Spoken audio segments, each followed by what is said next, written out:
It's a pleasure and an honor for me to be here today to present the global implementation of the SDGs. This morning I will talk briefly about SDGs and their interlinkages.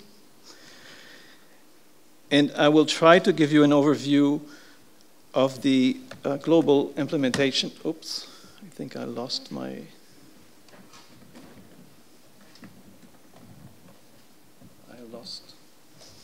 I just lost the screen here. So I'll change the setup.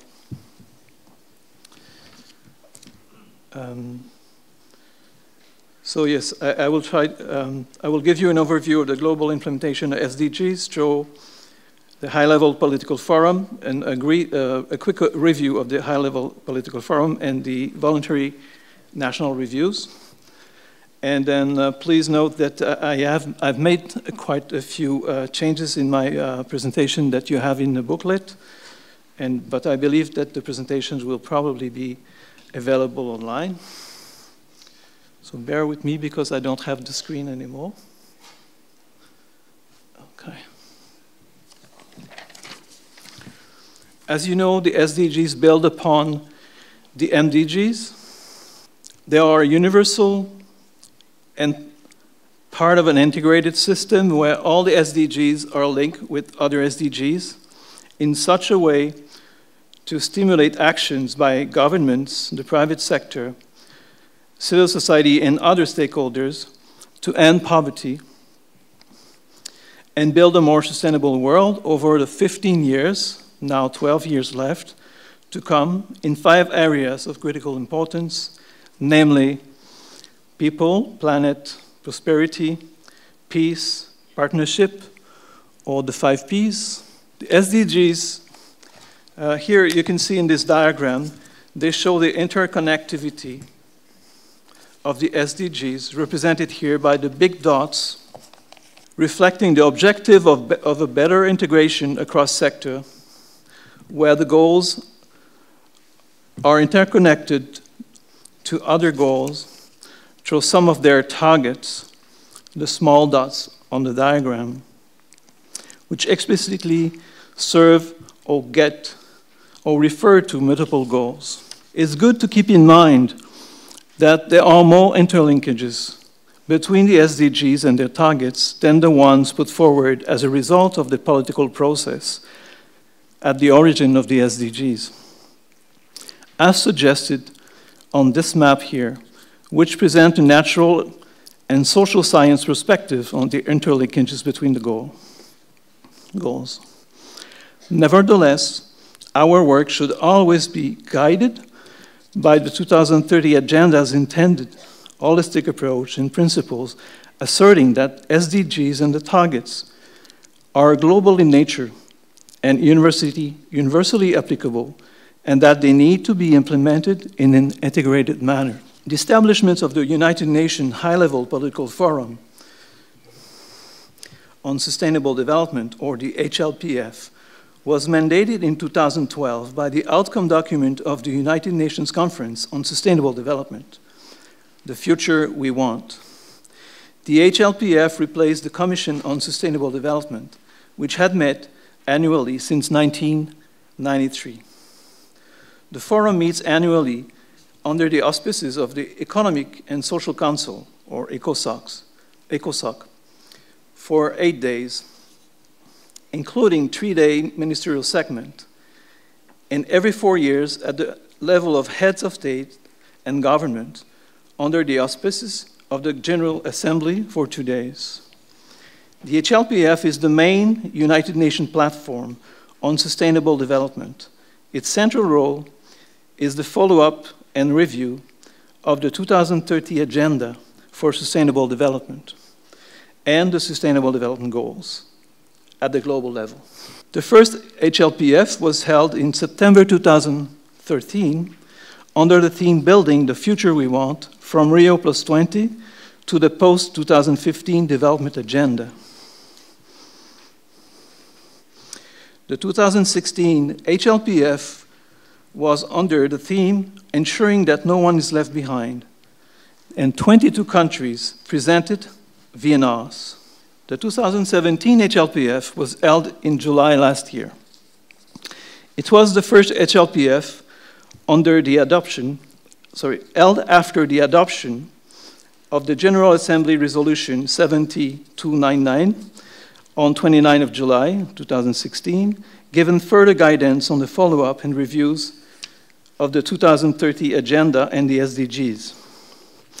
The overarching theme was eradicating poverty and promoting prosperity in a changing world. 7 SDGs were under in-depth reviews, namely SDG 1, 2, 3, 5, 9, 14, as well as SDG 17, which is now reviewed every year. The HLPF included a 3-day high-level ministerial segment on 17 to 19 July, with 77 ministers, cabinet secretaries, deputy ministers, and where 43 countries presented VNRs.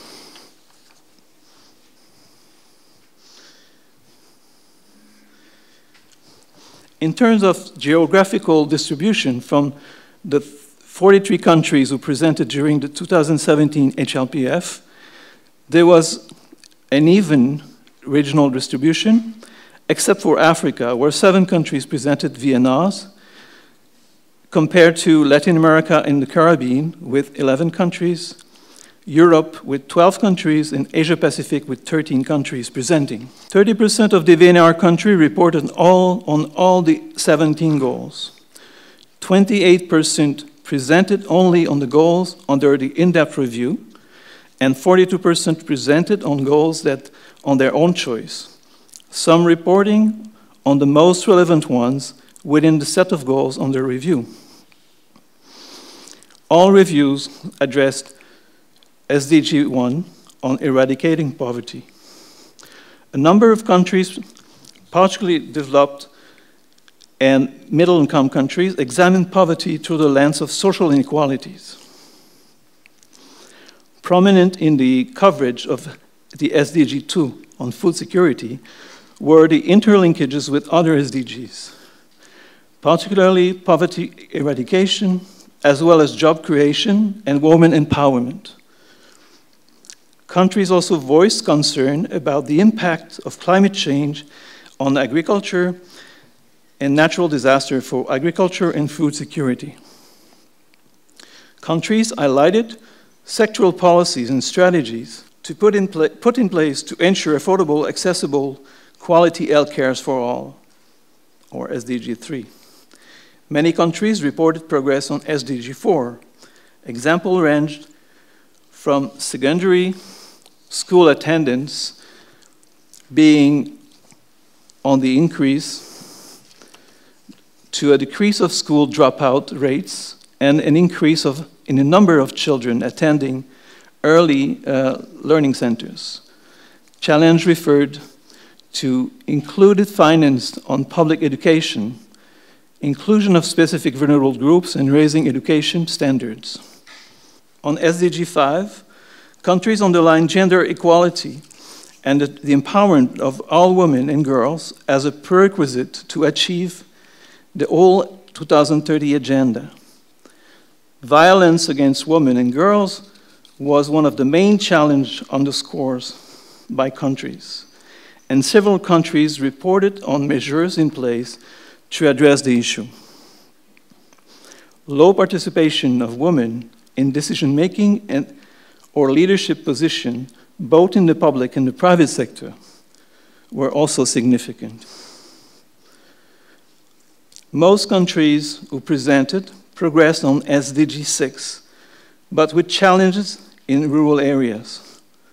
Several countries having sufficient water at present foresee water shortage in the future due to competing demands, impact of climate change, conflict, natural disasters, and excessive groundwater consumption.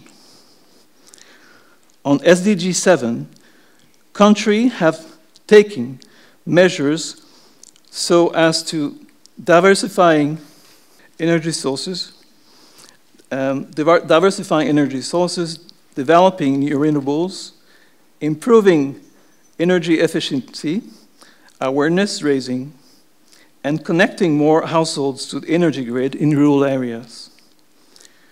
With regard to the inclusive and sustainable inclusive growth and decent jobs, SDG 8, countries stress the importance of having sufficient investments in both capital and human resources, as well as the impact factors such as climate change and transnational crime. On SDG 9, many countries reported on the initiatives to improve transportation infrastructure, including airports, roads, harbors, road and rail lines, or links. Other infrastructure priorities reported on were irrigation, clean drinking water, and power supply, including expansion of electricity grid. Among the measures reported to reduce inequalities within and among countries were the use of social protection policies and social security systems. On SDG 11, countries recognized that cities are important, an important driving force for the economy, but at the same time, urbanization, which is occurring very rapidly, particularly in developing countries, has downsides that need to be managed. Countries reported on significant challenges in achieving sustainable consumption and production, SDG 12, and highlighted their aims and policies for achieving circular or green economies. On SDG 13, countries outlined the consequence of climate change and several policies and actions for both climate mitigation and adaptations were reported on.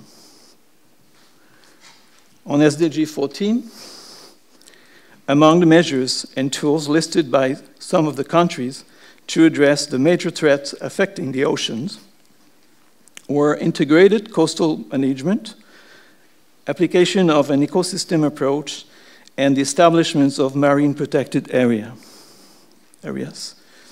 On SDG 15, many countries highlighted the challenge they faced for the protection of biological diversity.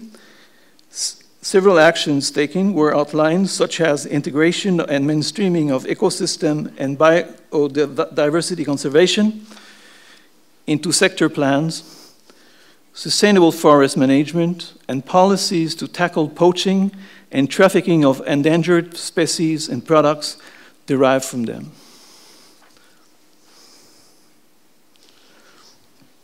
On SDG 16, countries' reports focused on good governance, strong and transparent institutions, the rule of law, protection of human rights, anti-corruption, and preventing illicit flows, as well as access to government and information, and strengthening peace and security through strong institutions and good governance. On SDG 17, calls to honor commitments made about ODA were made by many, and several donor countries reported on their ODA contributions. Numerous countries stressed the significance of data monitoring and accountability mechanism. Many countries addressed ICT and internet services, as it was stressed that internet access can serve as a catalyst for development.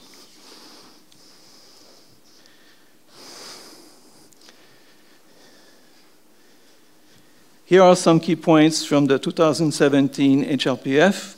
National governments are strongly committed to the transformative shift for 2030 agenda and leave no one behind. Policymaking is increasingly becoming science and evidence-based and aligned with national budgets.